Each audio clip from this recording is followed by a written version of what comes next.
lose that somewhere along the way. Welcome, everyone. Welcome, board members. Welcome, ladies and gentlemen in the audience and staff. Here is unable to be here, and he sends his regret. So that is here. We're to the board with Mayor Jim Palmer. I think he probably doesn't need an introduction, but I'm going to let him introduce himself to the board, and perhaps I saw that you were talking to most of the people. We can introduce ourselves to you. So Jim, just give your 20-minute biography, and then we'll proceed to the initiation part of it. Thanks for warning me. Yeah. So I'm lifelong resident of Norwich Township. I'm an engineer by training. I purchased my father's dairy farm after 10 years of engineering.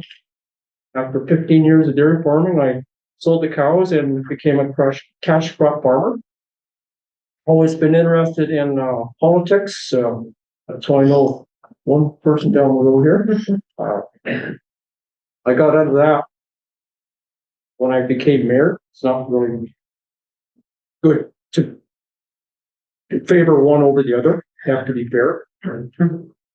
So my farm is on the slant road just north of the village to Norwich off Quaker Street.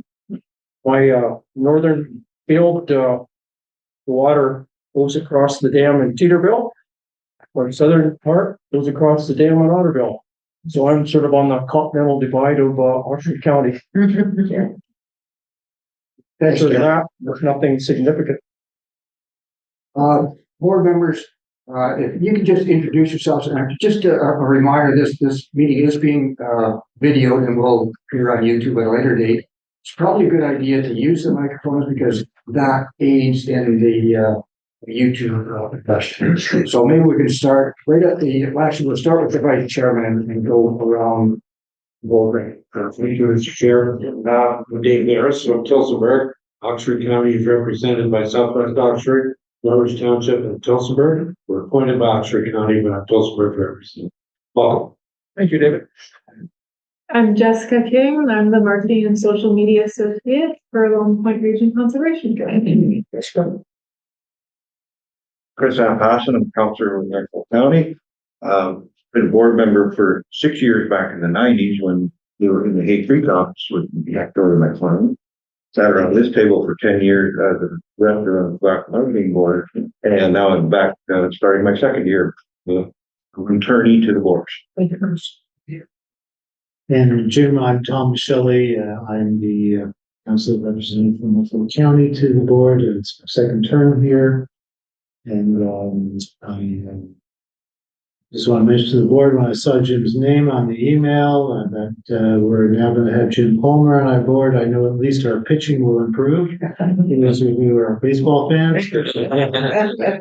Anyway, welcome, Jim. Thank you.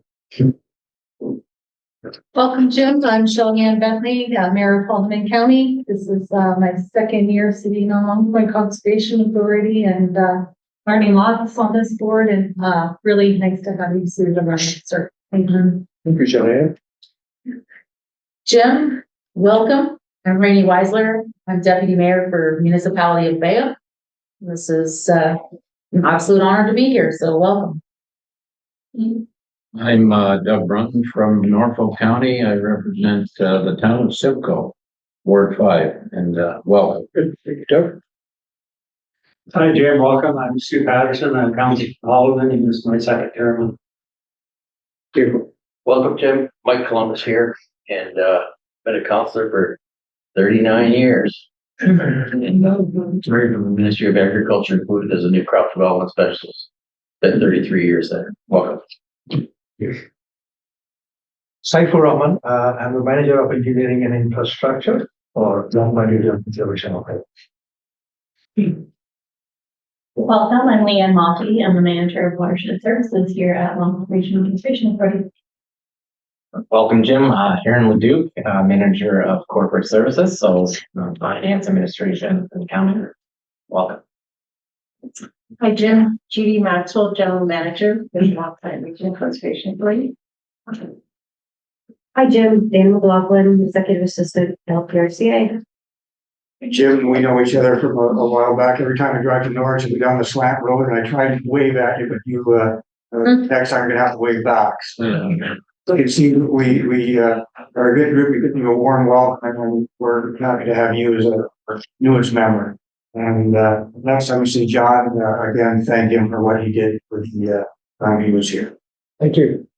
Okay, let's proceed with the next item of business, and that's the agenda itself. Are there any additional items from staff or counselor or members to be placed on the agenda? See anything? David, do you want to read that resolution? Maybe we can get it. No, sorry, there is no approval of tenant. Really? No, sorry. We don't do that. I don't know, I'll change that. I want to do it. It's a motion to approve the agenda. That's certainly. Doug and Rainey, all those in favor? Opposed? No, that wasn't hard. Now we're efficient. We can't add anything as a show. Conflict of interest. If you have one, declare it. We have a delegation. And I'm gonna ask perhaps Judy to introduce the delegation. I assume that you're running forward. Thank you, Mr. Chair. So we have Sarah Emmons with us. She's representing the Long Point Biosphere. And Peter Zubek is not here. He had a previous commitment, but Sarah's preparing the presentation. You'll hear from Sarah. It's about the Long Point Latino Cell Working Group. Around the table, there's been a project group working towards. Hopefully we can have a solution. There's some funding that's come available from the federal government. So Sarah's has stepped up with Biosphere to lead that application. And on the working group from the circle here, I know Tom's on it, and Rainey, and I think Mayor Ketchabah is also on the working group, and Leanne and Paul Gagnon. So staff have been attending, but this is sort of what has come out of this group, and there's a lot of other partners on it, but here from Sarah. So over to you, Sarah. And if you want to turn that on, can This on now? There we go. Thank you so much, Judy, for that introduction. I'm happy to be here. You have such lovely digs here in the Long Point Region Conservation Authority. I love this building. So, at a time when municipalities and conservation authorities facing shrinking pressures on their budgets due to inflation, aging infrastructure, and provincial downloading, we are here to present a funding opportunity that might be available through the federal government, which involves our coastline and the unique challenges that each community faces. Right. So I'm going to kind of introduce the concept of a littoral cell. This is even something that I wasn't familiar with maybe a year ago. This is something I could learn about. And of course, everyone sitting at this table understands that when we talk about managing rivers and streams, the correct spatial scale to manage those are at a watershed scale. And similarly, when we talk about our coastline, the correct spatial scale to think about managing our coastal issues is at a littoral cell scale. So the littoral cell occurs along the coastline and it consists of zones of erosion, sediment transport, and deposition. They're naturally dynamic systems, and the natural movement of sand and gravel acts to actually reduce erosion along the shoreline. So, slide please. The North Shore of Lake Erie, the entire length, is world renowned for its natural and cultural heritage, recreational opportunities that it offers, our blue economy, and as well as supporting our agricultural community. Our shoreline faces multiple challenges across the littoral cell area, including the disruptions to natural sediment movements along the shore. Climate change is projected to lead to higher lake levels, less ice cover, and more exposure to winter storms. As a consequence, erosion rates will continue to accelerate across the entire cell. This results in damage to private property and municipal infrastructure. Regional approaches and nature-based solutions are needed to adapt to these challenges and take action to increase coastal resilience. Next slide, please. And if you look at this slide, this is from the Long Point area, and you can see that there has been almost 370 meters of erosion and shoreline loss on that particular portion of Long Point since 1964. And our hope is to reverse the trend by restoring a more natural sediment movement across the North Shore of Lake Erie. There's also been over 350 hectares of coastal wetland that's been lost in Long Point West since in that time period, since 1964. So in the autumn of this year, a group of individuals who are concerned about coastal erosion, the threats to our infrastructure, and the disappearing coastal wetlands began meeting. And we adopted the term working group on December 8th, just to recognize that this is going to be an ongoing collaboration, discussion, partnership between this and hopefully other communities as well, to keep having these conversations to address these issues and co-develop solutions.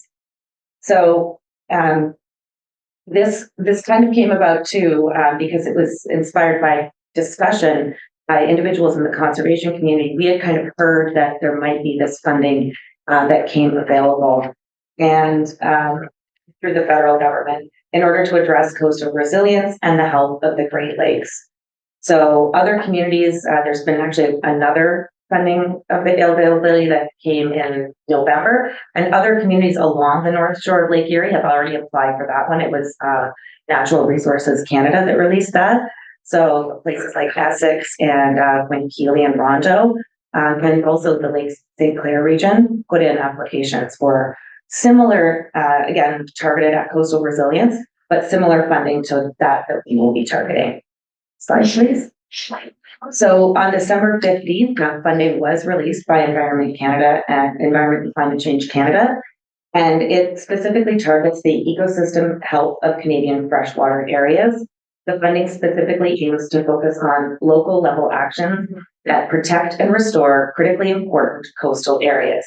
And so this map was developed a few years ago via a government white paper, but it was included in the actual funding application. So you can see the highlighted areas in blue, which includes much of the shoreline in Norfolk County, as well as a good chunk of Elgin, which is all these portions are in this littoral cell area. Those are identified by the federal government as critically important coastal areas. So these projects can range from $100,000 to $6 million. And so that's what we're working with, that funding application. This is our framework for the submission. We kind of are starting out at the top there where we're developing our governance right now. There won't be any more actions, of course, taken on this until we receive a positive funding outcome. But if we did receive a positive funding outcome, we would start with this, the technical work in year one, which would be extensive public engagement to understand community concerns and values, coupled with extensive technical work focused on enhancing the supply of sediment and stabilizing beaches across the littoral cell and reducing bluff erosion rates. So that would be, and then moving on and step in year two, we'd start again, keep going with that community engagement and start co-developing solutions to these problems. So I just want to emphasize the amount of community engagement that will be happening throughout the entire project, and that this technical work will be supporting that as well. We can go on to the next slide, I think. And I apologize for the small text. The reason that we include this draft organizational chart is for a couple things.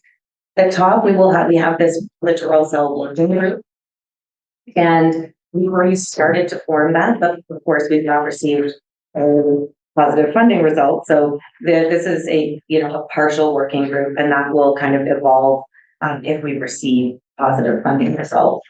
And that's kind of one node of this government. Other node is this technical advisory committee, so that there would be built-in peer review, academic peer review from independent university academics who specialize in geomorphology and coastal engineering.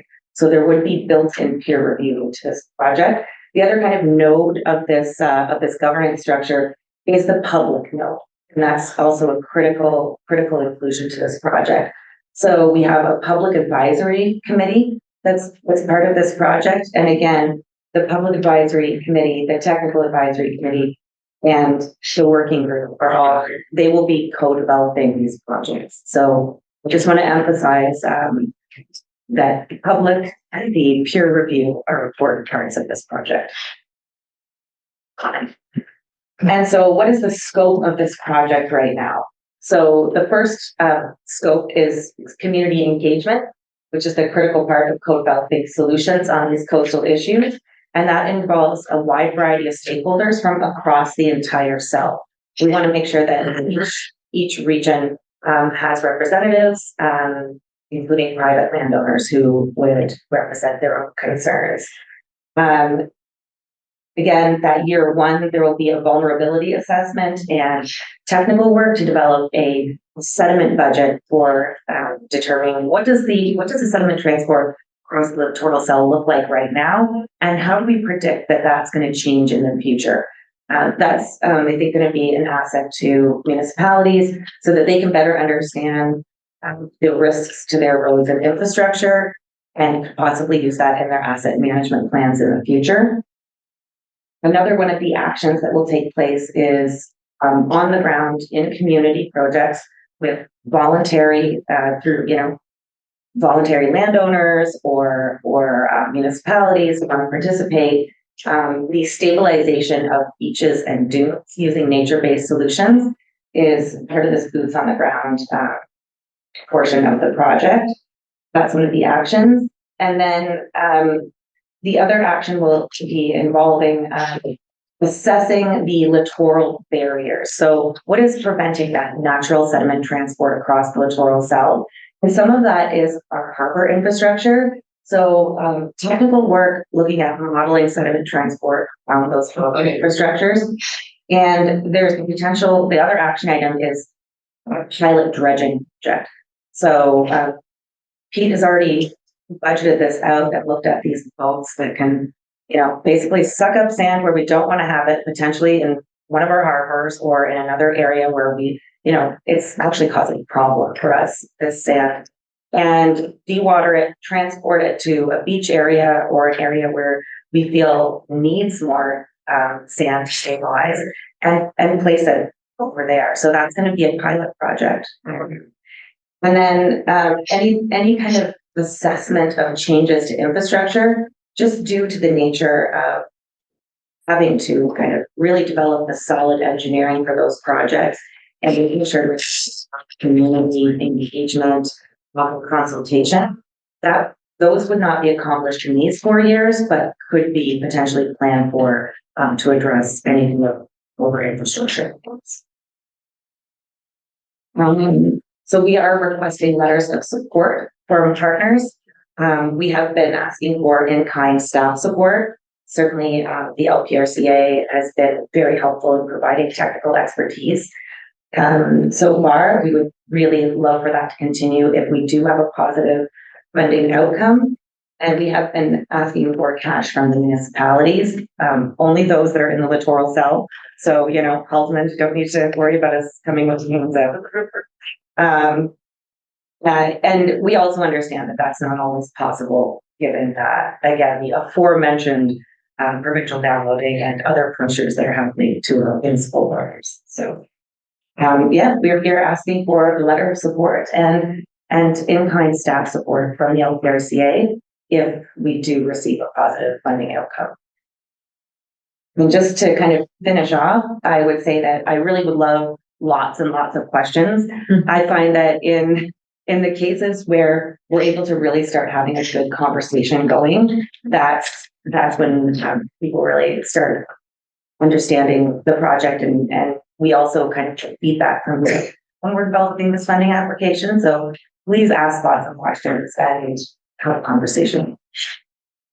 Thank you. Okay, that's a great segue into the question period. Before we go to questions, I noticed on the, in the working group, we have two members of the board on the working group. I'm wondering if Rainey or Tom would want to add anything before we, the questions. And just before Tom, we also have Paul Gagnon sitting there at the back, who's a member of the board as well, who may wish to, consider before we go to questions. Tom? Yes, thank you, Mr. Chair.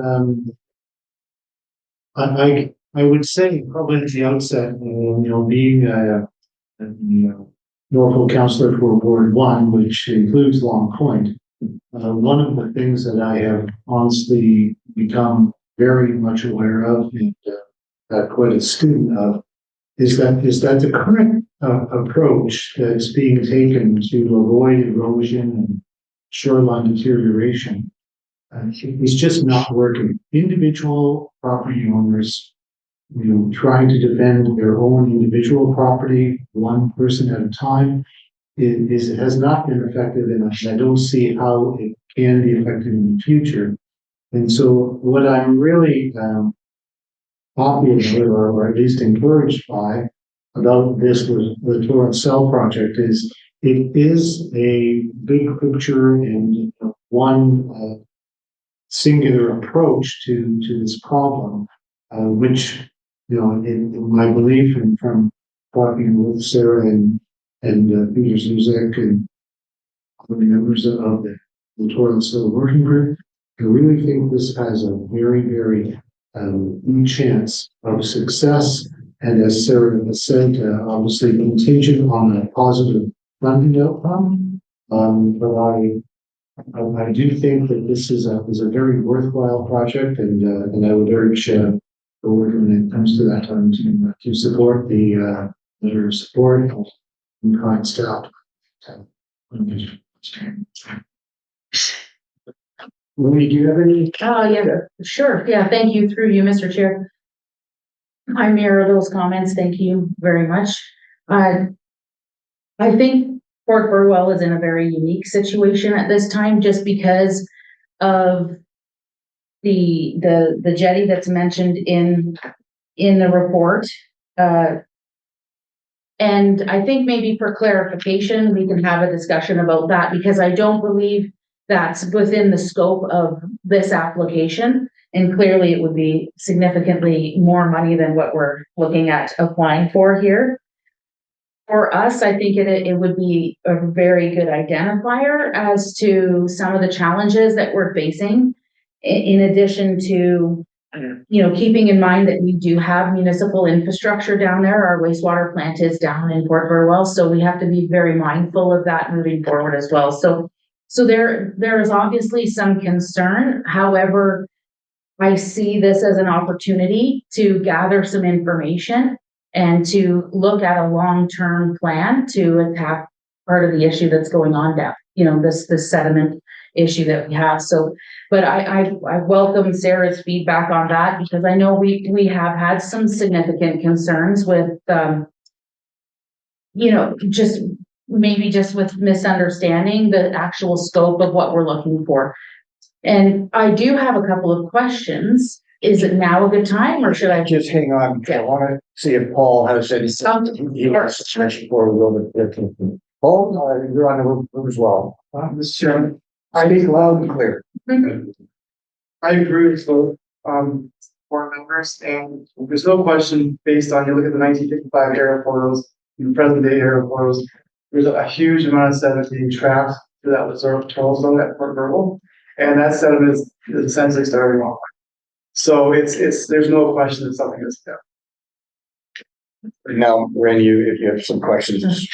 Thank you, through you, Mr. Chair. Yeah, just point of clarification, if I could, Sarah, thank you very much for your presentation. The deadline for the application is coming up quickly. Yeah, that's true. It's February 15th. So okay. That's essentially tomorrow, right? Right. Yeah.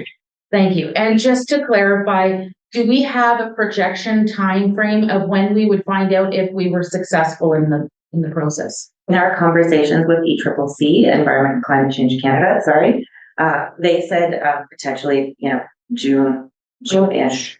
So it's going to be a while. So we're going to, we've done all this big work and all of these presentations, all this talking in January, and then we put in the application and we just do nothing until we figure out if we have a positive funding. So I won't really mind not talking about Littoral Cells day in and out for a short time, little breather. And then, we'll find out that we'll certainly let everyone that we've spoken to, community groups, municipalities, conservation authorities, and other partners, let them know immediately once you know. And supplementary, just one final question if I could, Sarah, and then maybe I'll have you comment on a couple of those things I mentioned earlier. The other question, in the event of the successful application, how soon after we find out if we're successful would the public be engaged to participate? Right. I think that would start quite quickly, because the first thing that needs to be done is to, again, build that governance structure. So we need those 3 nodes of the government to be functioning: the working group, the public advisory committee, and the technical advisory committee. So we would be recruiting immediately for the positions in all of the 3 nodes of those governance structures. Thank you. Any other questions? First Michael and then question. Thank you, Mr. Chairman. Sarah, I was just looking at the list of who's all on this committee, and I don't see anybody really from the federal government, an employee of the federal government, or the Ministry of Natural Resources. Is there a reason for that? Requested to be on there, they were turned down. So we have been in regular contact with a number of the federal government regulatory agencies. So they would not, I think we were envisioning them is on the technical committee. We've been in contact with CFOs, small craft harbors. Right now with Environment Canada, because they're handling the funding applications, that's who we're talking to, is the funders, right? So they're not sitting on our committee because they have to make the decisions of the funding application. But certainly there's already been conversations with the federal regulatory agencies, and we would want to include them. Again, this is a draft governance structure, but we're thinking that they would go on the technical committee so that they can provide that technical advice in terms of permitting and all of that. All that regulatory stuff that we need. So that is, and there has been conversations. Thank you. Thank you, through you, Chair. I'm directing this towards funding. If you're taking these steps, there will be further steps, I'm sure. Do you have along the map vulnerable areas, perhaps something that's contaminated that could end up on the lake, perhaps a cemetery that could end up on the lake, and various provincial ministries might get involved to assist at a future date. Yeah. Once we start the snowball will get bigger and eventually will come to some solution. Am I correct? You are, and I think that identifies exactly why dealing with coastline issues is so complicated, because it's just chopped up into all of these little pieces. And I think the conservation authorities and municipalities understand that better than anyone else, right? And that is definitely one of the challenges. Future. So we would, that's great. The cemeteries, like, this is why I love having these questions. That's not something that's come up yet, but that's certainly, those are places that are at risk. Yeah, that's fantastic. And just to clarify too, this is a 4-year funding application, but there is actually, it's a 10-year funding arc. So in 4 years, there will likely be the opportunity that we can apply again, or even apply to extend this funding for another 4 years, or potentially even 6. We don't have that information yet. So this is potentially a long-term funding stream that we feel could greatly benefit the entire littoral cell zone. Any other questions? Wow. First Jim and then Michelle. What kind of projects could you be doing? Great. So certainly the beach stabilization projects that is like one of our action items, right? So, again, this is funding that specifically targets nature-based solutions. So there are particular native grasses and other plants that are really good at holding on to sand on the beach. So we would be making that available to landowners with shoreline property on a voluntary basis, if that's something that they wanted to participate in, or the municipality wants to participate in that, to do these dune building and beach building projects to keep the sand that we have in the places that we want it, to keep it there so it's not eroded. So that's an action on the ground. And again, when you spread that across the littoral cell, that's a big project, right? And that's why part of the operating on this level of geography is big. Then we had a dredging project. So this is done, I guess, quite a lot more extensively in the US. They do this all the time. They pick up their sand and they put it where they want to, take it where they don't want it, put it where they do want it. And that's something we've not really embraced this side of the border, but it's something that we would like to do a pilot project. And again, it's a big project. It involves a lot of permits and a lot of interactions with regulatory agencies. But once we set up that initial pilot project and we get that permitting process started for the one, then if we get more money in the next round of funding, that would be a big focus as well, these dredging projects, right? And again, they would start to come faster once we work out the initial permitting on the pilot.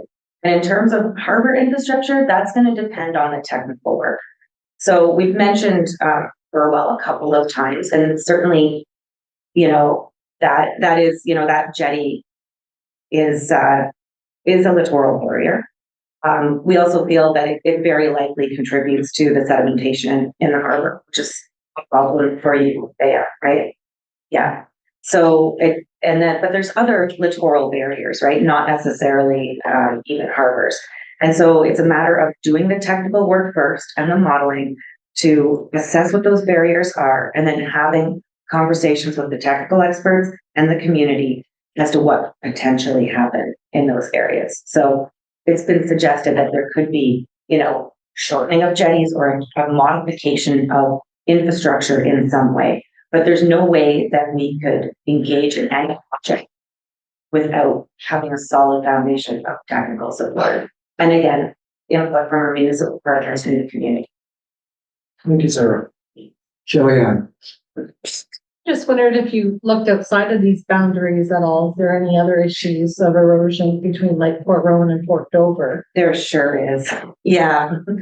And also, I just wanted to make a point that Long Point Provincial Park, I've been there since I was a child. Yeah. And they have grasses now. In the last 15 years, they put grasses on the dunes. Yeah.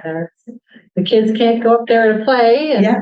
So is that the type of idea that you're thinking of, planting those types of grasses to near the shoreline? That is. And I think when you look kind of, I don't know, we all spend time in natural areas. I mean, I'm sure all of you, many people here must have been to the Pinery, 30 years ago, and then been to the Pinery now and seen the changes in the dune structure, right? All that stabilization work that they've done.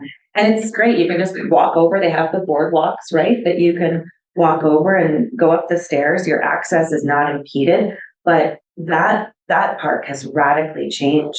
And it's because of those nature-based solutions and allowing the, what I like to call green infrastructure, to do the work for us for free, right? It's there. We don't have to mess with it after we've planted it and they've established. It's just going to do its job for us. So economically, it's a great investment to do those kinds of projects. Thank you. Any final questions? I'm just, Judy, just from a staff perspective, do you think you add or? Well, I was just going to say that with the timing of the application deadline, I was going to suggest a motion if that's open for that. Let's hear what you got. So that the LPRCA Board of Directors receives a Long Point Littoral Cell Working Group presentation as information and that the Long Point Region Conservation Authority hereby supports the Long Point, the Turtle, I'm not saying that right, Sound Working Group, and that staff be directed to provide a letter of support for the funding application to Environment and Climate Change signed by the chair of the board. Thomas, you're going to question it? Okay. I'd like to move, Mr. Chair. And Randy will second that. Any questions to the presentation or the resolution before I call the question? I just want to make one comment, and it hasn't been mentioned here. I read somewhere, or I can't remember exactly where, a presentation on how climate change is affecting shorelines in Lake Erie, and the simple fact that the lake doesn't freeze is a taking effect on this kind of stuff. Would you comment on that just before I call the question? Sure, yeah, that's absolutely accurate. So the projections are, and I don't have, all of the figures, but the projections are like over the long term, we might have year to year variations, right? And that's always going to happen. But when you look at the long-term trends, the lake levels going up and the ice cover is going down. And I mean, this year is an extreme example of that. And there's going to be other years where we have more ice. But again, that long-term trend shows that the ice is decreasing.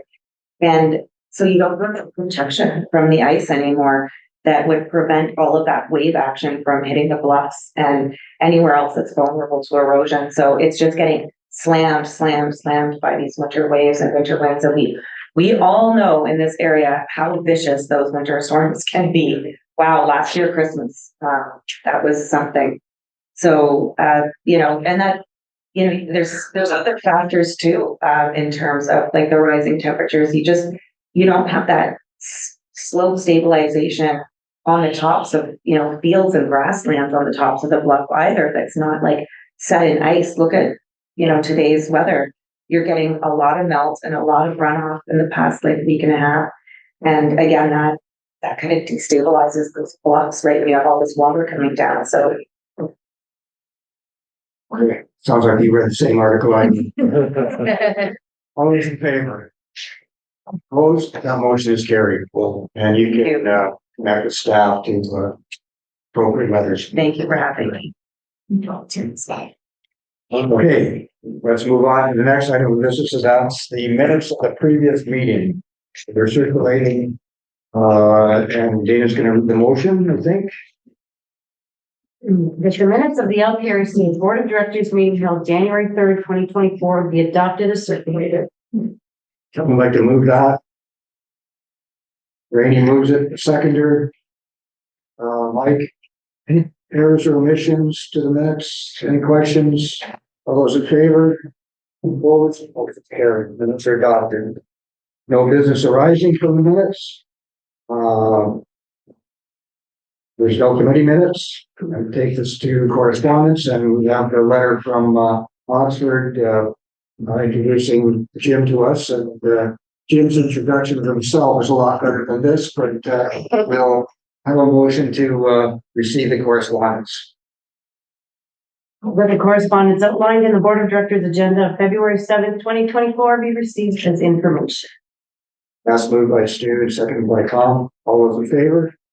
And that motion's carried.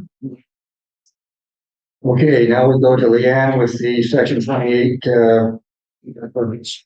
Good evening. LPRCA have approved 11 applications for development since the January Board of Directors meeting. This report, as always, summarizes the details regarding the application, and the map following on page 27 provides a visual watershed of where the applications were permitted. If you have any questions, I can answer them for you. Are there any questions? Any of the applications?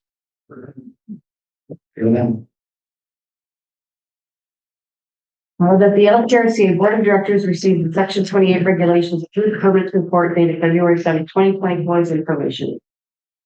Do I have a mover? Chris, seconded by Mike. Any final questions? All those in favor? Opposed? That motion is carried. And we have a report from Leanne with regard to the turnover time of applications. Do you want to speak to that? Yeah. Staff are bringing this report to you for your information. This has been one of the commitments that staff have done. This is our third year now of reporting on permit application turnaround times. So we generally do it this time of year. So there's a pretty extensive report in front of you. I'm just going to go over some of the highlights on it. So on page 29, it talks about service standards for permitting. So there's a few different service standards in place. So LPRCA, we follow, it's the Ministry of Natural Resources and Forestry policies and procedures for service standard permits. They were set out in 2010.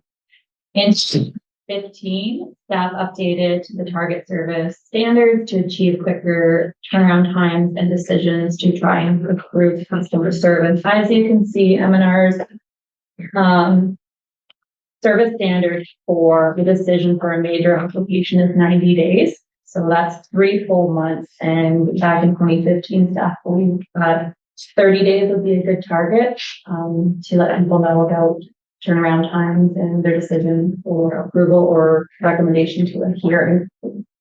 Also, in 2019, when the Ontario government was looking at conservation authorities and receiving some information about issues I guess people were having with turnaround times and stuff. So Conservation Ontario put together a client service and streaming initiative for conservation authorities in Ontario. So you can see those timelines that they have on page 29 of the agenda package. The Conservation Ontario Council timelines are mandatory for high growth conservation authorities. We are not a high growth conservation authority. However, we had volunteered to participate and work towards those service standards as resources allow. On page 30 is when we get to what we did in 2023. So as you can see here from the graph, figure 1, it is permit application turnaround times from the date. So it was pretty good. We've turned around 90% of minor applications within 7 days of a complete application. 98 of them received permits within 15 days and 100% within 30 days. For major applications, 83% received permits within 7 days, 97% received permits within 15 days, and all of them received permits within 30 days. So for 2023, we issued 245 permits. The average turnaround time for minor applications was 3 days. Major applications was 3.7 days. And just below that, I provided information from 2022 comparisons. So for 2022, we approved 278 permits. Our average turnaround time for minor applications, 4.2 days, and major applications was 4.9 days. And in 2021, the average for a minor application was just over 10 days, and a major was just over 20 days. We made some changes in 2022. That allowed the general manager to sign off on permits. For those that were here, the major permits had to come to the board of directors to be approved. Hypothetically, someone could be sitting there, even though staff are recommending approval, could be sitting there for 3 to 4 weeks waiting for the next board meeting. So that was a big change that was made that has greatly reduced our turnaround times. And also staff are working diligently on doing this. And also I would credit also the applicants and the agents and the engineers and the builders. We do a lot of pre-consultation with us ahead of time. They let us know what they're doing. We give them a list of what we consider a complete application, what we want to see in that application. And when they provide it, we can quickly turn it around. In addition, at the back of this report on page 31, just wanted to highlight some potential impact that may occur to our permitting service. As a part of the Housing Supply Action Plan and the More Homes Built Faster Act, so Bill 23, the government is streamlining approvals under the Conservation Authorities Act. One of the changes, proposed changes, I should say, is to reduce the regulated area around provincially significant wetlands from 120 meters to 30 meters. So in 2023, we issued 27 permits for development that took place greater than 30 meters from a wetland where there are no other natural hazards present. So if this proposed amendment were to go through, we took 2023 as an example, there'd be 27 permits that we wouldn't have seen, we wouldn't have had to issue.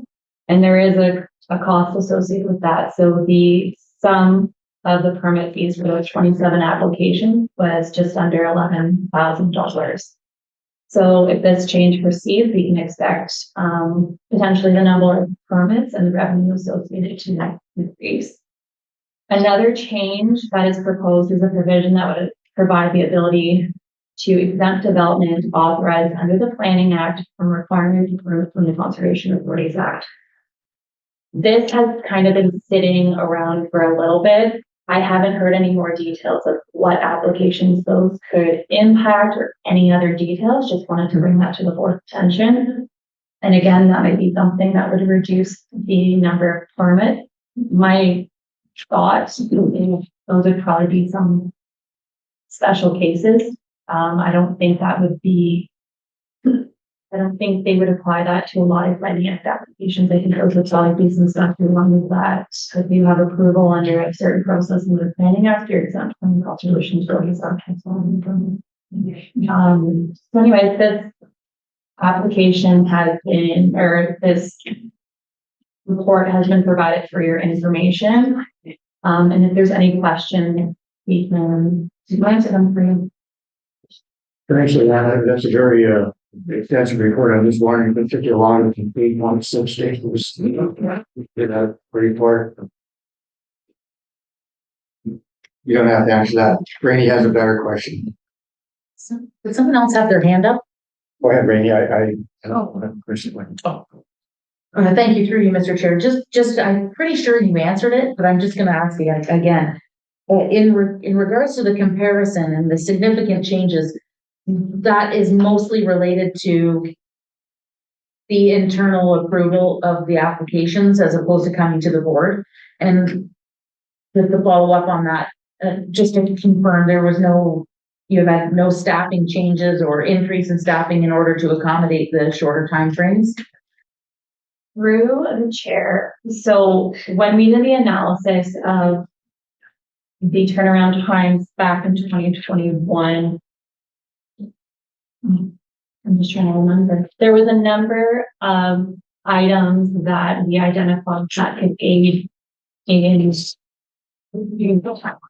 So we have had a number of staff changes, just planners moving on from successful with recruiting. Also had some consistent staff as well. So for after 2021, the major factor that contributed to those longer times, we identified as applications that had to wait for a board meeting. There was a little bit of an increase in staffing provided 2021, 2020, I believe. And to plan for a retirement as well, but no significant staff. Thank you. Chris. Thank you, Mr. Chairman, through you, the report gives from the time of the complete application to through. How much time is involved to get the complete application? Like, is it just usually a sit down here, solicit things, or is it a lot of back and forth before you consider a complete application? So through the chair, that is another one that we do track. I have all my Excel sheets here. So generally there's a pre-consultation that's done and we provide them with a list of what a complete application is. I've had people not come back for 6 months and then people come back the next day. So in one of these standards that we track is notification that an application is deemed. So the date that we receive an application to the date that we the agent early insert when deemed complete. So generally speaking, we're within our timelines. So for a minor application, it's 14 days after we receive the initial application. We have let them know if it's complete or incomplete. For major applications, we've let most of them know within 15 days. So there are a few that are outside the lines, generally they're the more complicated ones. But for last year, we had 3. That was the time where we took a little bit longer to was completed. Tom? Thank you, Mr. Chair, through you to staff. Leanne, we are not considered to be a high growth conservation authority. We entered into trying to be part of this program voluntarily. What is the distinguishing feature between us and a high growth conservation? Through the chair, I honestly do not know. I know a lot of the GTA conservation authorities are in those high growth, the Greater Golden Horseshoe. I believe Upper Thames is one, Essex. So I don't know exactly what they use, but it's generally around the major cities and the major developments. So it's not, Mr. Chair, so it's not just simply based on patients or number of approvals. Through the chair, I do not believe so. I believe it's through population growth in area that's plotted for development. Any final questions? Ray? Thank you through the chair. Just a comment, if I may. Thank you very much for the report. I think it's really helpful to see this. So I applaud your efforts on getting something like this to the board so we can see the timelines, and I congratulate you on the job well done. I think with that, I'll ask Dean to read That the LPRCA Board of Directors receives the permit application turnaround times report as information. Moved by Rainey, do I have a seconder? Doug? All those in favor? Opposed? Carried. Now, new business, this is an important resolution, maybe one of the more important resolutions we deal with the authority. Larry, do you want to just introduce the topic, and then I'll Dana to read this. So process has been a little drawn out this year to budget with new regulations.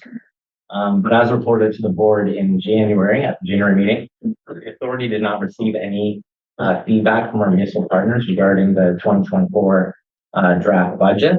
So as directed by the board at the January meeting, check out our notice of the 30-day vote being held tonight. So there's no questions. Let's pass it over to Dana to do the vote. Let's see if there's any question before you pass it off to Dana. Any questions on the budget? The process? And just so we know that this is going to be a recorded vote, which is done accordingly. It's in the information provided for the journalists. Dana, can you take the time to read this and then do the roll, and we'll get to the budget vote. Got it. That the LPRCA Board of Directors approves the following recommendations regarding LPRCA's 2024 operating and capital budgets. Number 1, that the 2023 approved Ontario Regulation 17806 permit fees and Planning Act review fees be approved as the 2024 Ontario Regulation 17806 permit fees and Planning Act review fees as set out in attachment 1. Number 2, that the 2024 operating budget in the total amount of $5,868,270 and requiring a municipal levy operating of $2,145,963 be approved as set out in attachment 2.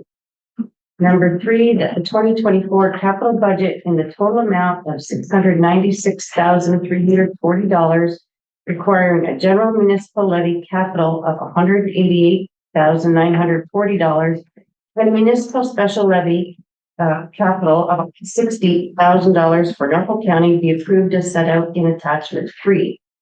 Number 4, that the proposed 2024 consolidated budget in the total amount of $6,564,610 and requiring a municipal levy consolidated of $2,394,903 be approved as set out in attachment 3. Number 5, that the proposed 2024 municipal levy apportionment by CVA percentage be approved as set out in attachment 4. Would someone like to move that resolution? Vice Chairman Dave, Madam Secretary? Michael? Any questions before I ask the clerk to do the roll? It's not a question, it's a comment. And it appears that we're going to our municipal partners for 36.46%. The budget and the rest of it is raised through other sources. Confirming. Thank you. Dana, do you want to call the question? Rainey Weisler, Yes. Robert Chambers, Yes. Shelley Ann Bell, Yes. Stuart Patterson, Yes. Rainey Weisler for Township of Malahide this time. Yes. Doug Brunton, Norfolk County. Yes. Michael Columbus, Norfolk County. Yes. Thomas Shelley, Norfolk County. Yes. Chris Van Passen, Norfolk County. Yeah. Jim Palmer, Township of Norwich. Yes. Dave Barrows, Township, Town of Tillsonburg. Yes. And that motion is carried unanimously. That's yes. Okay, and I thank staff for the work they did on the budget, and I thank the members of the authority for. Now we have another report from Aaron with regard to mileage and per diems. Aaron, you want to speak to that? Thank you. So as we did last year, I included in the 2024 budget, was an increase to director's fees of 5% based on CPI. And an increase to the travel expense to 62 cents per kilometer from 55 cents in 2023. So this proposed increase would see the chair's honorarium increase to $2,783. The vice chair's honorarium increase to $1,113 annually. And the director's per diem per meeting would increase to $111 per meeting. If there's any questions? Are there any questions? Does someone feel comfortable in moving that motion? Michael moves it. Do I have a seconder? Jim? Any final questions? All those in favor? Opposed? That motion is carried. Now we'll go on to the Victoria Dam PA presentation. I'm going to ask Stefan to perhaps introduce the concept and speak to the project and introduce the presentation. Thank you. The Conservation Ontario Class Environmental Assessment project was initiated to determine and evaluate a range of alternatives to address the concern or issues associated with Victoria Dam, and also to determine the peak alternatives. The LPRCA Board of Directors approved the hiring of Matrix Solutions Incorporated at May 2023 Board of Directors meeting. Matrix Solutions Incorporated was hired accordingly. Scott Robertson is the lead on this project from Matrix Solutions Incorporated, and Scott Robertson is here to present update in this project, also focusing to the pre-cut of the water. So Robert, Scott Watson is here. It's important.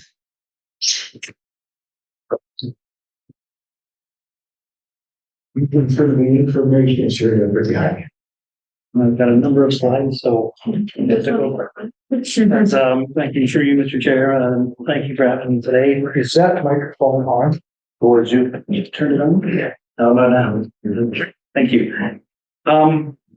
As board member Van Hussen will tell you, I could probably speak passionately on the project for an hour, but I've been given 10 minutes, so I'm going to try to get through this for you.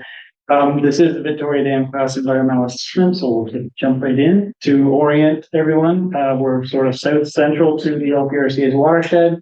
We're 1 kilometer east of Victoria, 5 kilometers upstream of the Young Creek outlet at Fort Rydersea.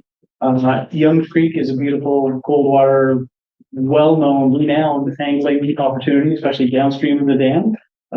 The dam has been in place. We'll go to the next slide. The dam's been in place for just over 200 years, probably 220 years. It was one of the early parts of the settlement in the area.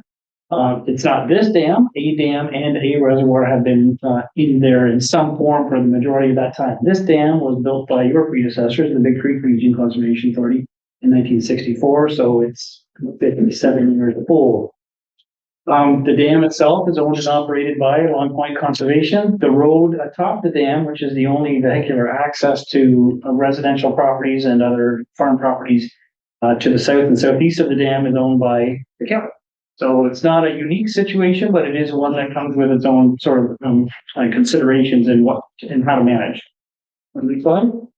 So what is the problem? Why are we here? What are we doing the study for? Every dam, responsible dam owners, that is, are obligated to complete assessments, routine inspections and assessments on their structures at a go to 10-year frequency. The last dam safety review done on Victoria Dam was completed in 2015 by AECOM. And it identified at the time that this dam was considered to be a high hazard potential classification.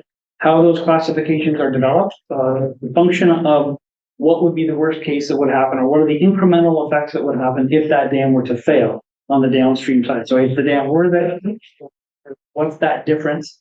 And that's how we get to a high hazard potential classification.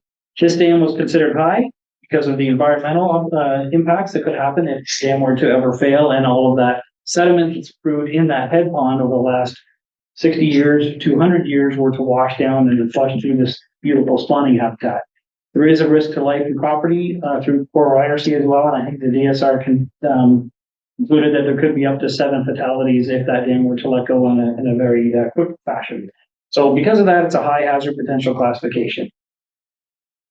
What it means, that sets the criteria for how or what criteria the dam should meet. And one of the criteria is what kind of flow it should have to pass. And that sets the inflow, it's the inflow design flood. And in this case, the dam was concluded that it could not pass what is the inflow design flood for it. So it doesn't have enough hydraulic conveyance capacity to pass that safely. The dam would fill up and overtop and therefore represent a higher risk to failure.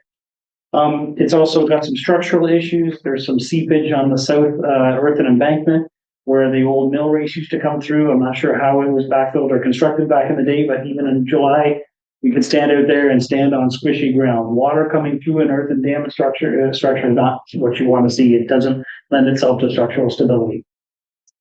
So to do anything about the dam, though, kicks us into the MNRF, Lakes and Rivers Improvement Act policies and applications. And once we're into there, because we're a public agency as well, we need to do an environmental assessment.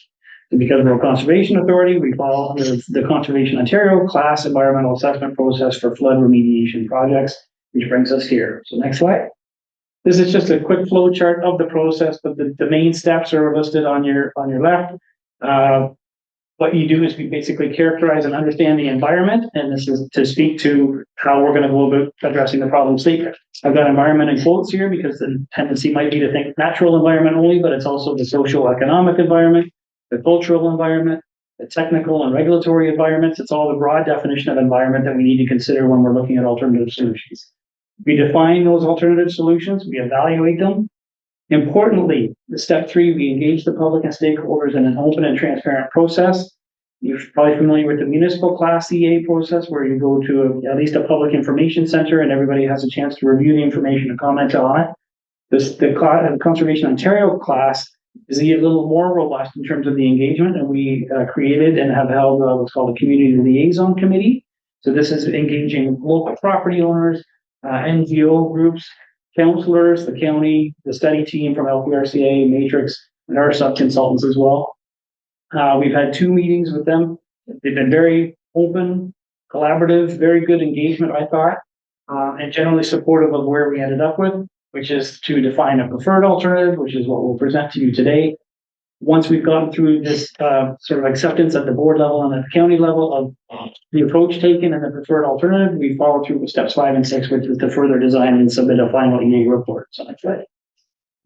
So won't get into details. We talked about the broad environment, the technical, the natural, the social, cultural, and economic. There's a number of photos here that some cross both line. You can see there's an active Victoria conservation area, active angling downstream, birding. There's a memorial cairn on the site that's been there, so there's obviously some cultural significance to the community.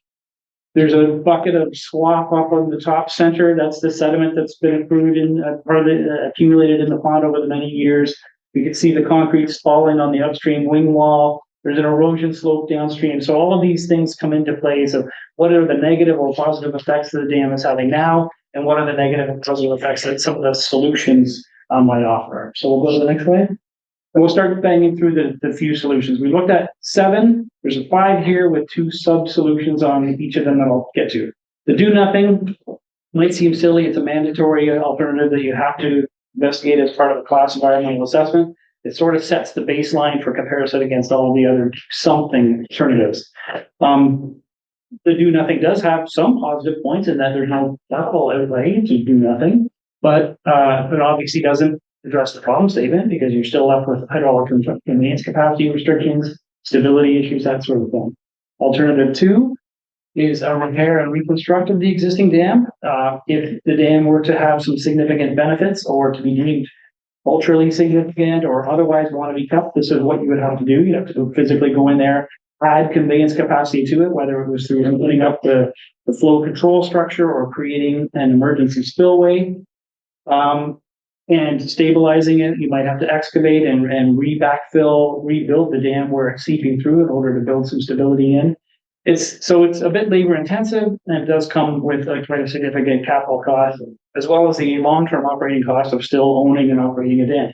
So next slide is where the next 3 is where we get into the non-dam options. And it's not as if we're going to remove the entire earthen berm, because as I said, that's the only vehicular access to the properties to the south. So that has to be maintained in place. We're basically converting the dam into a bridge. We're taking all of the stop log control structures out and the sluice gates out. In fact, we're even knocking the bottom concrete sill, which is what the stop logs rest on. It sits above the channel bed.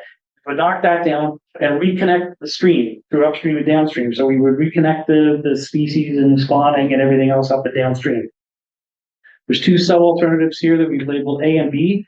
The differentiator there just being A looks at, and they both relate to how do we end up with a meandering channel through the reservoir at the end of the day. A is more of a designed and constructed and engineered approach. B is leave nature to find its own way. Water tends to find its own path. So they both come with their own pros and cons in terms of A, maybe becoming stabilized a lot quicker, but B, it's a lot cheaper and less intrusive, and you don't have to get in there and actually do a lot of construction. So 4 is really just a bit of an offshoot on 3. It's the same meandering planform channel through the reservoir, but it includes the creation of an offline wetland or a wet pond, likely to the south because the watercourse wants to go through the outlet structure at the north. That would be a bit of a nod to some of the species that are out there and maybe have grown accustomed to a still water body having been there for so long. A bit of a nod maybe to the cultural side of things where people who like that still water feature. Although through the Community Liaison Committee and other public engagement, we haven't heard a lot of outcry on the desire to remain sort of that still water body in the cultural aspects of it that we thought and that we often actually see in a lot of these dam evaluation projects. The last one is alternative 5. It looks very similar, and it's described as lowering the outlet and the level and naturalizing the new pond perimeter. basically the same as 3, except we're not taking out that concrete sill that sits at the bottom of the stop block. So we're gonna leave this in place, and it sits up, I'm gonna say 5 feet or so above the bottom of the creek bed now. The reason we would leave that in place, and you might think, okay, we're retaining a fish barrier, a barrier to fish passage from upstream to downstream, which is normally what you don't want. But in this particular case, we have a known population of native brook trout that remain upstream. And if we were to open up that spawning corridor and allow lots of great salmons and rainbows and whatnot up from downstream, it would actually outcompete and likely wipe out the native brook trout population upstream. I'm an engineer, not an ecologist. I can lean on some of our ecology friends to describe why that's important. I would equate a brook trout to kind of the canary in the coal mine as an indicator species for the health of the watercourse system. If you've got a native brook trout population there, you're doing something right and you kind of want to keep it there. So even though it might be counterintuitive to maintain that barrier to fish passage, it bubbled to the top as the preferred approach to this. So a little help. I mentioned about the key consultation, so I won't spend much more time here. This was just a photo from the PIC that we had in Simcoe. I think I would reiterate that I thought the engagement we had both with the CLC meetings and at the PIC as good as we could have hoped for.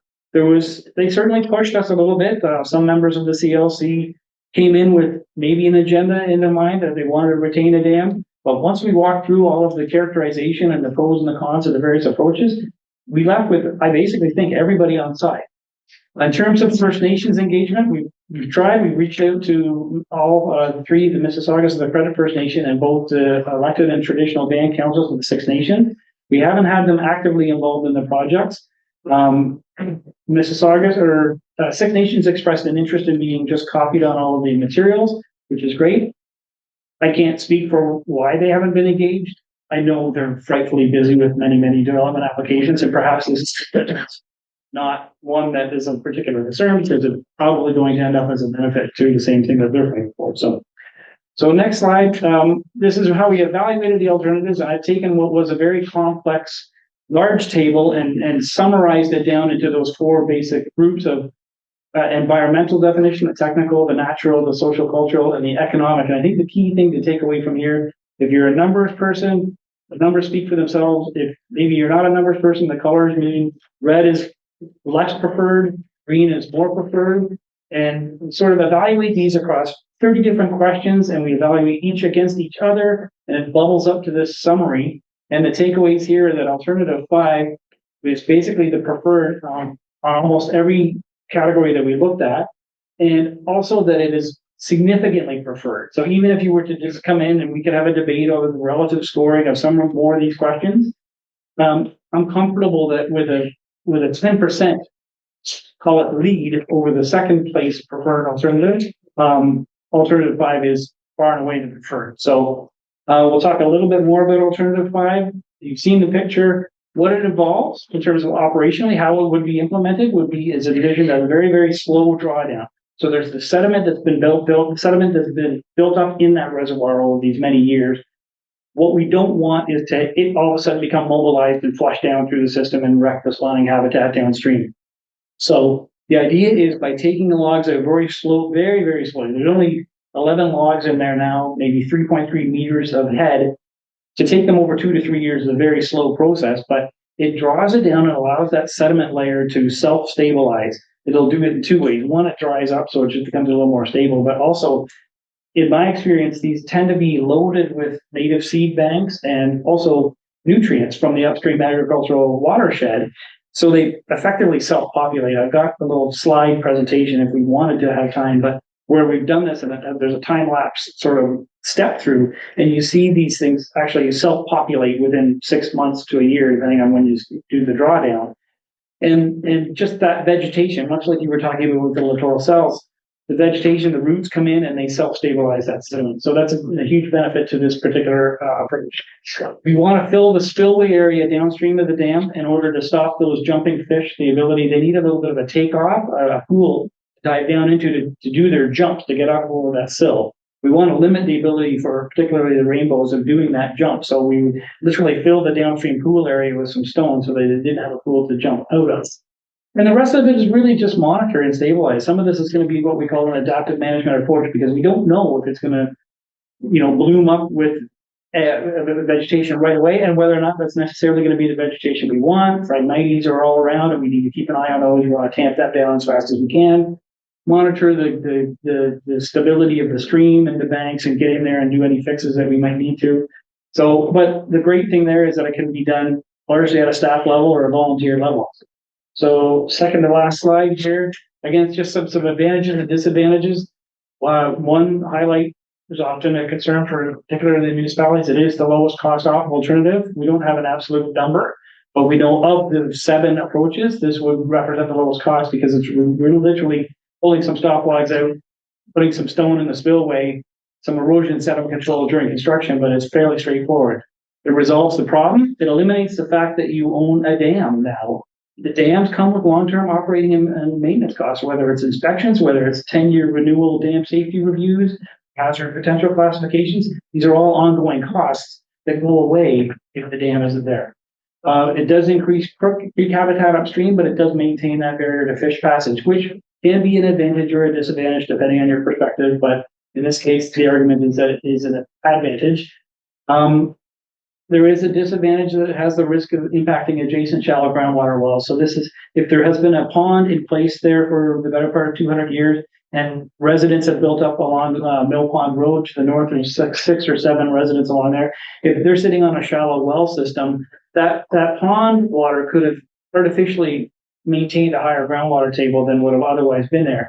And when you drop the groundwater table, when you drop the reservoir level down, the groundwater table comes down. And if they're on a shallow well, they could find themselves running short. So we would just monitor those wells, and if necessary, come in and deepen the wells or drill a new well.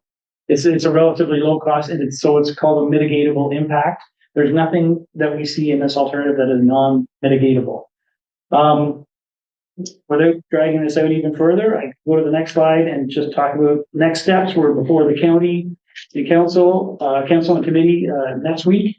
If we get support from both the board and the county level, then we'll refine the design, complete the EA, and we'll be back to you in early April to look for a formal endorsement at that time. So with that, I'll open the floor to any questions. I got some qualified staff to help, I think, if I need them. Okay, actually, if you look at the agenda, board members, there's a presentation, and then there's also a report from a site. So let's just deal with questions at this point to Scott, and then Scott will stand by when it's his report, so we can perhaps method of vote. So any questions to Scott at this point, Mike? Yeah, the report doesn't mention any loss of wetlands. How many acres of wetlands lost with 1.5? I would argue we're actually wetland.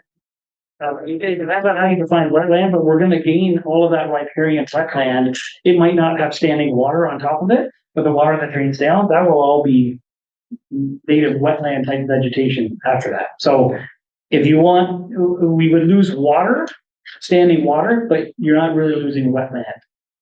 Okay, thanks. Any other questions? First Chris, and then one little technical question. I think this came up at one of the meetings. The proposal is to just take the logs out, leave the cement sill. It's still going to be 2.23 meters high.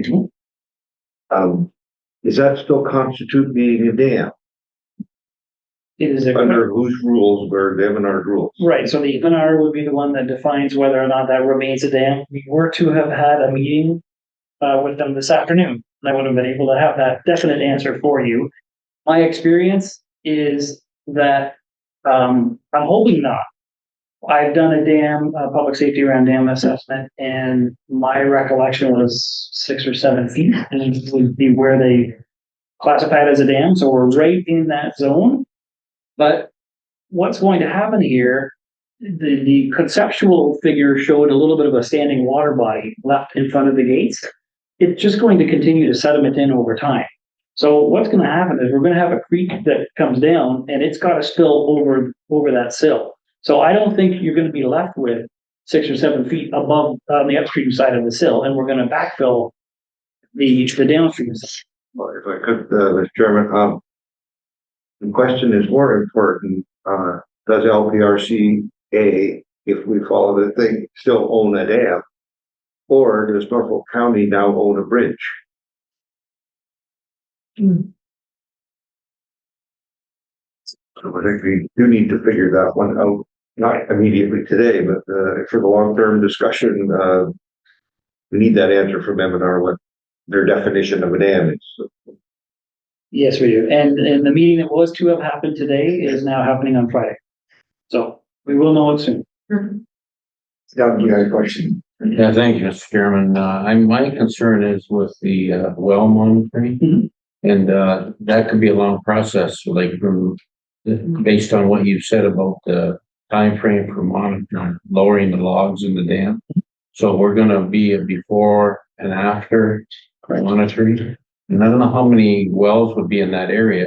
I've had some experience with projects with well monitoring, and my concern is that do you get the ministry well records before you start? We already got those, yes. Okay, and do you have any idea, I guess my second question is, do you have any idea of a ballpark figure of what this would cost? I don't want to hold you to it, but I'm just wondering what we're looking at ballpark. So it will in large part depend on how we decide to do it and who we can use to do it. So, and what happened when we do it. So the removal of the stop blocks can largely be done at a staff level. Right. The infrastructure is all in place for that. Really it's end dumping with maybe a little bit of management, with machinery to fill in that spillway at the bottom. So a day's worth of work and some stone there. There will be erosion sediment control during construction. So that is tough to determine at this point. Yes. To know how much that's going to take. If we were going to do it, I would envision creating like a deeper pool right in front of the outlet, maybe a deeper pool in the water course downstream to they sort of represent sediment traps. We can put turbidity curtains in, that sort of thing. So there's a question of whether that would even be necessary. I expect we're going to need to clean the sediment out in front of the stop blocks. They've been in place and left there for a long time, so it's all silted up in front of it. The equipment used and staff used to do the dredging, I don't know if the Long Point Conservation has that kind of equipment, but I bet that the county would have that equipment. And if we would work collaboratively together there, we could be representing sort of cost level instead of hiring a contractor to come in and do it. You're promising not to hold me to it. I would think you're in the 50 to 75,000 sort of spots. Yeah, the well monitoring would be a substantial cost over there. But if those are, I call them the drilled wells are put in to monitor, we could do the monitoring too in-house. We could, or would you prefer it done out by a private individual, like a contract? I have no preference. Do you guys have piezometers that we can drop in wells and do you monitor your own groundwater wells? Yeah. So, yeah. I don't see any reason why it couldn't be done. Now, the well records that we do have, the MOE water well records are for drilled wells. So if somebody has put in a shallow well, and there was a number of properties along there that we saw without a record on, we know they've got to have a water supply. So there's a well there, we'll just have to contact. Got 6 water monitors there already. Oh, yeah. They're well put ground. Oh, yeah. Hell yes. Oh, yeah. But I'm not so sure it's as laborious as you might think. I mean, if you put the piezometer in and you download them every couple of months. Right. Let's do it this way. We could have a resolution to receive the information that Scott has presented and then allow Cipher to go in his report. Scott can stand by and perhaps at that point we can look at Cipher's recommendations. So let's have a resolution to receive the information as presented by Scott, and then we can move to the report the Cipher has. Doug and Chris moves and seconds, and I guess I'll read this one. Dana, break that the to receive the Victoria Damier assessment of Scott. And make the solutions. All those in favor? That one's carried unanimously. And that takes us to the next report, which is same topic, and the Cipher is going to add to it And you can carry on from there. Second. Thank you. Staff has prepared a report on the Victoria Dam plus environmental assessment. And you have seen the presentation on the same has just been made by Scott Robertson from Matrix. Now we are looking for an endorsement for the alternative number 5 to be reproduction, as well as support to make a deportation to the Norfolk County and the council in committee meeting to be held next week, February 3rd, 2024. I'll move it. Okay, let's have a seconder. We have questions. Brady seconds it. Basic recommendation is there. The report's there. Scott's here. Cypher's there. Any final questions? I'm going to ask Dana to read the resolution just so we're clear. That the LPRCA Board of Directors receives the Victoria Environmental Assessment Update as information, and that the LPRCA Board of Directors endorses alternative number 5, the preferred option as presented by Matrix Solutions Inc. And that the LPRCA Board of Directors supports Matrix Solutions Inc. to present a deputation to Norfolk County at the Council and Committee meeting on February 13th, 2024. Any final questions? All those in favor? Opposed? Carried unanimously. Good luck with what's coming. Thanks, Scott. I anticipate there may be some questions at Norfolk County that haven't been asked here. And Michael is going to be the one to report back. I will be chairing that meeting. Perfect.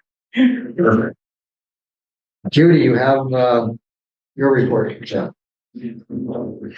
Thank you, Mr. Chair. So on the general manager's report, I just wanted to highlight that the final report was submitted as required under the Ontario Regulation 68721, the transition plans and agreements under section 21.1.2 of the Conservation Authority Act. That was required by January 31st. We did send it. The regulation required a final report be sent to all municipalities and also to the Ministry of Natural Resources and Forestry. So that was completed. The second requirement was we have to confirm the status of our cost apportionment agreements. As everyone knows, please require any agreements with our municipalities for category 3 program and services. So I did confirm that there is no cost apportionment agreements required for the 2024 budget with the participating municipalities. In January, there was a very active flood forecasting month. We had quite a few events, and David and Paul sitting there, they're nodding. We had 2 riverine events, and we did have a lake event. The last riverine event was on January 24th. It started with the rain event and then lasted through the weekend. Things were being monitored basically hourly to see how the flooding was going to turn out in Vienna. There was some nuisance flooding in Vienna, but not to the level, luckily, at a level stage 1. So I included a link there. David did participate with a CTV live interview down in Vienna with the fire chief from there. So that gave us some good coverage. And it was really in reaction to the kayakers that had to be rescued out of the creek on the Saturday of the storm there. So we did have that. And our camping reservation opened on February 1st. And we lining up all the positions, and the jobs were posted for the seasonal positions in the fields. I also wanted a couple of things that aren't included in the report, but I wanted to pay forward. The Deep Flood Museum that I had reported on has been canceled by Mr. Davidson. Unfortunately, I think with complexity of what was going to be required, he had a vision of having it open in the spring, combined, I think, with health issues. he has canceled, he's made whole all the contracts that he had entered into with with PK and Blue Rhino. And it's unfortunate, but we have gained knowledge, staff, we do know a lot more about the decoys that we do own that are currently in our gallery, and we're going to be enhancing our decoy displays in the lower gallery. So I wanted to update the board on that. And PK actually is currently working on the exterior of the education center on those couple projects that were approved by the board. There was a delay, but now with the nice weather, they're able to get up and work on the dormers and the cupolas on the roof. There was a delay in securing the material for the louvers replacement. So that's actively happening this week. And the vice chair also had asked about possibly reaching out to the minister and asked about the reasons why fees could not be increased. So I did learn that another general manager had sent a letter, and he shared his answer, the letter that he received back from the minister, and that was Tim, the general manager at Pretty Sabo. But the Braden Smith, Minister of Natural Resources and Forestry, was in the letter basically said that it's the government's direction to keep the fees at the 2022 level, because the government's commitment to reduce fees that impact housing prices or other types of development that supports quality of life for Ontarians. And that was really the explanation. But as we know, housing is continuing. We probably have a different opinion on how our fees, and it would have been nice to be able to keep up with inflation. However, they're frozen at the 2022. So I just want to share that with the board. That's all I have. Questions to the report? Dana? Will the LPRCA Board of Directors receive the General Manager's report for January 2024 information? Someone recommend that. Seconded by Jim. Any final questions? All those in favor? None votes is carried. Thanks, Judy. And that takes you to the next report. So thank you, Mr. Chair. The next report is just for information for the board. It's part of the service recognition program.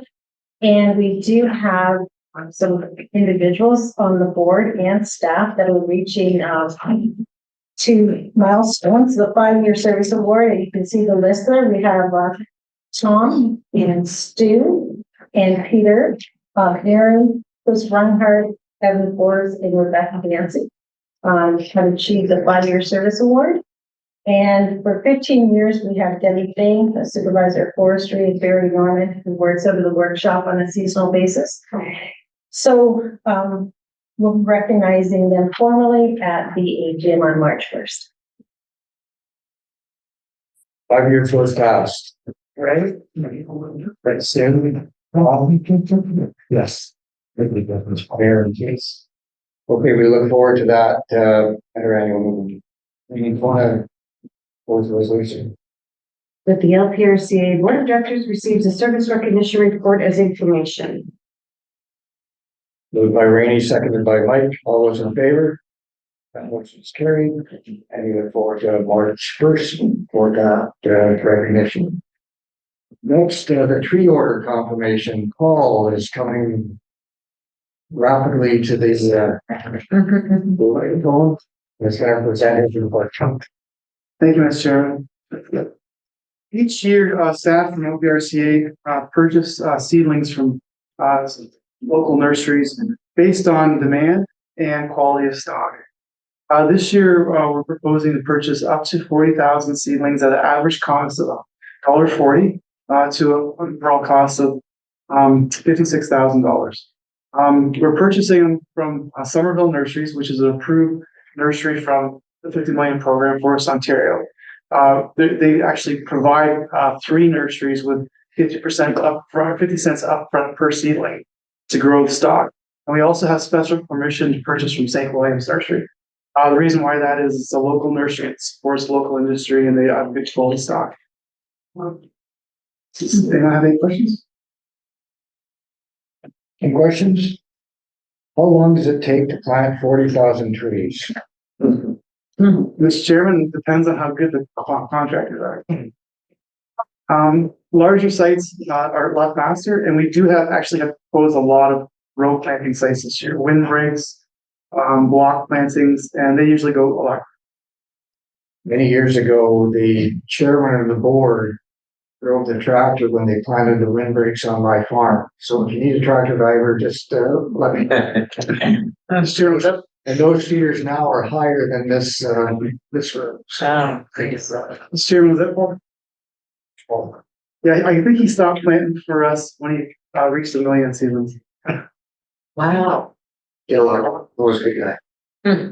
Dana, do you want to, this resolution? That the LPRCA Board of Directors approves the 2024 tree order of up to 1,000 trees at an average cost of $1.40 per tree for the 2024 spring tree planting season at a total cost of up to $56,000 exclusive of HST. Who wants to move that? Stuart, and Shelley Ann, all those in favor? Motion carried. Thank you, Mr. Chairman. Thank you. And now a timber tender. Tender. See why I don't read these resolutions. My Judy?